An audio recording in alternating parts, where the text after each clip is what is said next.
विपक्षी का कहना है कि क्या इंडिया गठबंधन से बीजेपी का डर हो गया, जेपी नड्डा हो या अमित शाह हो बार बार बिहार आ रहे हैं। नहीं नहीं नहीं नहीं, अमित शाह जी तो किसी से डरने वाले देखिए है ही नहीं। वो तो फर्जी बात है, वो अपने बारे में बोल रहे हैं। उनकी एक सीट रह सकती है या नहीं भी रहेगी उनकी। 40 की 40 सीट इस बार हम लोग जीत रहे हैं। 2024 का मुख्य एजेंडा क्या है सर? बस हमारा 2024 का मुख्य एजेंडा यहाँ पर शिक्षा, स्वास्थ्य, सुरक्षा, ये मेन है। सिंचाई ये मेन रहेगा। हमारे औरंगाबाद का भी एजेंडा रहेगा, बिहार का भी एजेंडा रहेगा। अभी हमारे साथ बात करने के लिए जुड़ रहे हैं बीजेपी का वरिष्ठ नेता प्रवीण कुमार सिंह हैं। इन्होंने 2024 लोकसभा चुनाव के लिए ताल भी ठोक रखे हैं। ये बताइए सर, अमित शाह जी कल मुजफ्फरपुर में आ रहे हैं। विपक्षी का कहना है कि क्या इंडिया गठबंधन से बीजेपी का डर हो गया, जेपी नड्डा हो या अमित शाह हो बार बार बिहार आ रहे हैं। नहीं नहीं नहीं नहीं, अमित शाह जी तो किसी से डरने वाले देखिए है ही नहीं। हाँ, ये ज़रूर है कि बिहारियों का दिल जीतने आ रहे हैं। और इस बार 100% मैं बता दूं कि बिहार में भारतीय जनता पार्टी की ही सरकार बनेगी। उसके निमित्त ही कार्य कर रहे हैं अमित शाह जी।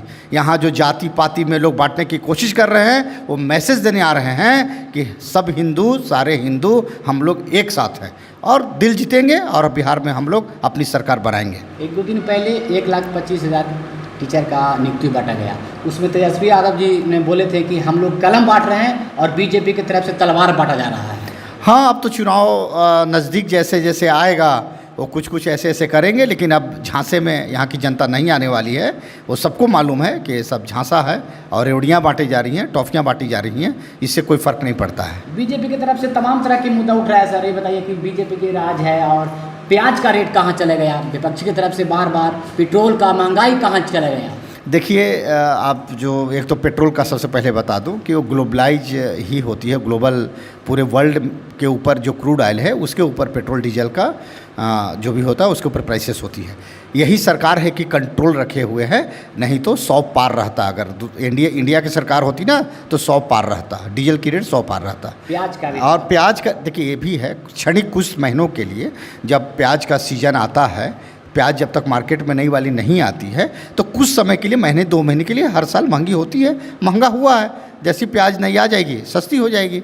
इससे कौन सा घबराने की ज़रूरत है? मोदी जी चुनाव जीतने के लिए पूर्व में बहुत सा ऐसा वादा किए थे जो एक भी वादा, जैसे 2 करोड़ रोजगार, काला धन वापस, अभी तक नहीं आ पाया है। विपक्षी के बार बार मतलब फोकस है। देखिए, जहाँ तक रोजगार की बात है तो सही में रोजगार तो दिया ही है मोदी जी ने, और बेरोजगारियां काफ़ी दूर भी हुई है। लेकिन पॉपुलेशन भी तो उसी हिसाब से बढ़ रहा है ना। रोजगार 2 करोड़ का तो दे ही चुके हैं, लेकिन 4 करोड़ पॉपुलेशन और बढ़ गया है। तो लेकिन ऐसा नहीं है, नियमित उस पर कार्य चल रहा है और ये निरंतर एक प्रोसेस है।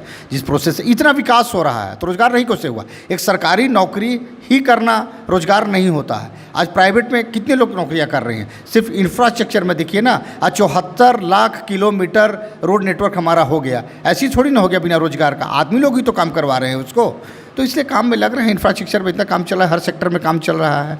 तो आरजेडी के सुप्रीमो लालू प्रसाद यादव ने बोले थे कि 2024 में सिर्फ 1 सीट पर कब्जा रहेगा बीजेपी का, यानी 39 सीट महागठबंधन का कब्जा रहेगा। वो तो फर्जी बात है, वो अपने बारे में बोल रहे हैं। उनकी एक सीट रह सकती है या नहीं भी रहेगी उनकी। 40 की 40 सीट इस बार हम लोग जीत रहे हैं। 2024 का मुख्य एजेंडा क्या है सर? बस हमारा 2024 का मुख्य एजेंडा यहाँ पर शिक्षा, स्वास्थ्य, सुरक्षा, ये मेन है। सिंचाई ये मेन रहेगा। हमारे औरंगाबाद का भी एजेंडा रहेगा, बिहार का भी एजेंडा रहेगा। देखिए, इतने ज़्यादा शिक्षा पर अभी काम बाकी है यहाँ, वो कार्य अभी करने बाकी है। स्वास्थ्य का भी हमारा इंफ्रास्ट्रक्चर कोरोना में दिखा होगा कुछ, मतलब क्या स्थिति हमारे बिहार का रहा, और स्टेट से हम पीछे रहे थे। तो यहाँ आप औरंगाबाद से ताल ठोक रहे हैं, क्या कमियाँ नज़र आ रहा है लोकसभा औरंगाबाद में?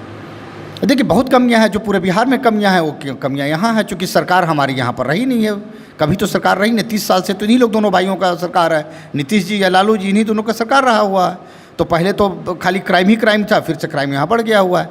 तो वही है जो मेन बिहार का एजेंडा हमने बताया, स्वास्थ्य, शिक्षा, सुरक्षा और सिंचाई, यही हमारा यहाँ का भी एजेंडा है। इसी एजेंडे पर हम काम कर रहे हैं और मोदी जी के किए हुए कार्यों को लोगों तक, जन जन तक मैं पहुँचा रहा हूँ कि इन्होंने क्या काम किया हुआ है।